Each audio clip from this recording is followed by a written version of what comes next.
The reason you can study for 6 hours and still forget everything the next day is because you've been training the wrong skill, not memory, recognition. And once I realized that, I stopped studying longer and started learning faster.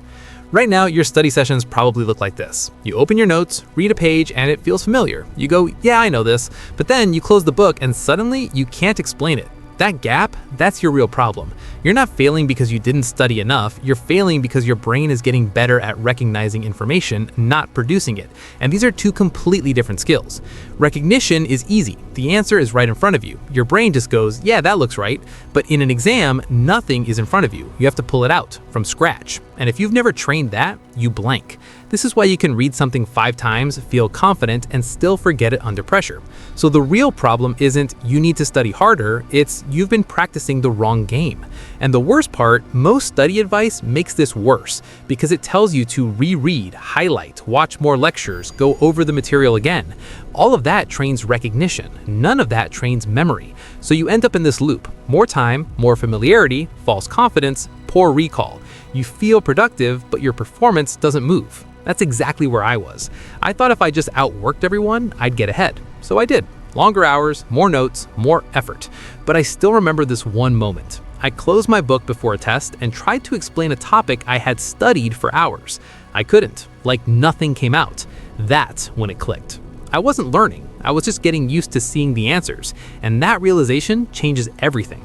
Because once you see it, you stop chasing more hours and start fixing the actual problem. And this is the first shift that actually works. Step 1, stop training recognition.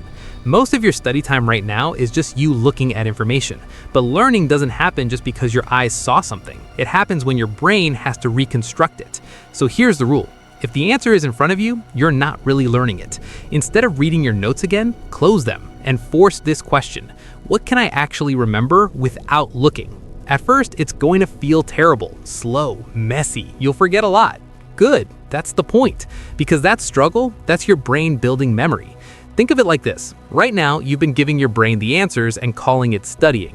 Now you're testing it, and that's where the growth happens. Simple example. Don't read a page 3 times. Read it once, close it, write down everything you remember, then check. That one change alone will outperform hours of reread. But here's where most people still fail, even after they fix this. Because knowing how to study doesn't mean you'll actually do it. You'll still sit there, avoid starting, delay it, and tell yourself later. So even with the right method, you stay stuck, which means there's a second problem and it has nothing to do with memory. It's about why you don't start in the first place. And if you don't fix this, none of this will stick. And this is the second shift that comes in. Step 2, lower the starting cost. Because even if you fix how you study, you still won't do it consistently, not because you're lazy, but because your starting line is too expensive. Right now, when you think about studying, your brain doesn't see one small task. It sees 2 hours, multiple chapters, full focus, no distractions. That's heavy, so your brain delays it. This is why you procrastinate, not because you hate studying, but because the entry cost is too high. So instead of fixing motivation, you fix the starting line. Make it so easy, your brain can't argue with it. Don't say, I'm going to study for 2 hours. Say, I'm going to recall one topic for 10 minutes. That's it. One topic, 10 minutes. Notes closed. Now, something interesting happens. When the task is small, your brain stops resisting. You start faster, with less friction. And once you start, you usually keep going. But even if you don't, you still trained consistency. And consistency beats intensity you never begin. But here's the mistake most people make at this point. They fix the start, they fix recall, and then they go back to studying in a relaxed, unfocused way. Which brings us to the third shift. Step 3, add constraint, not time.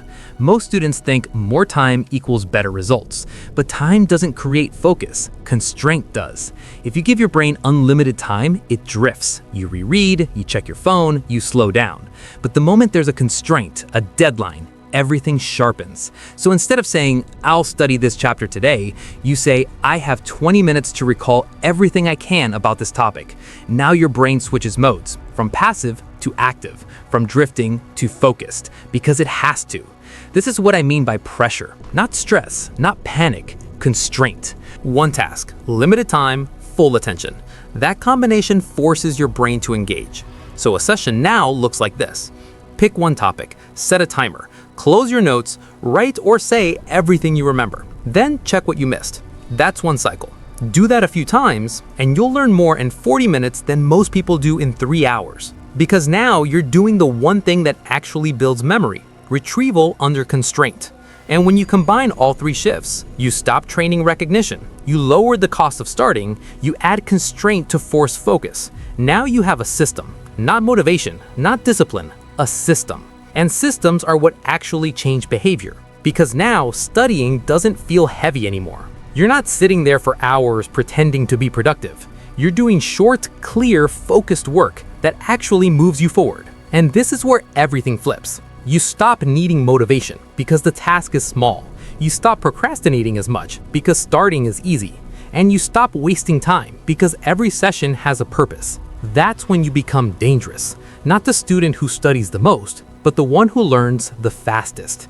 And that's why quitting studying hard was the best thing I ever did. So next time you sit down to study, don't ask, how long should I study? Ask, am I training recognition or memory? Because that one question changes everything. Be honest, when you study right now, are you actually recalling or just recognizing?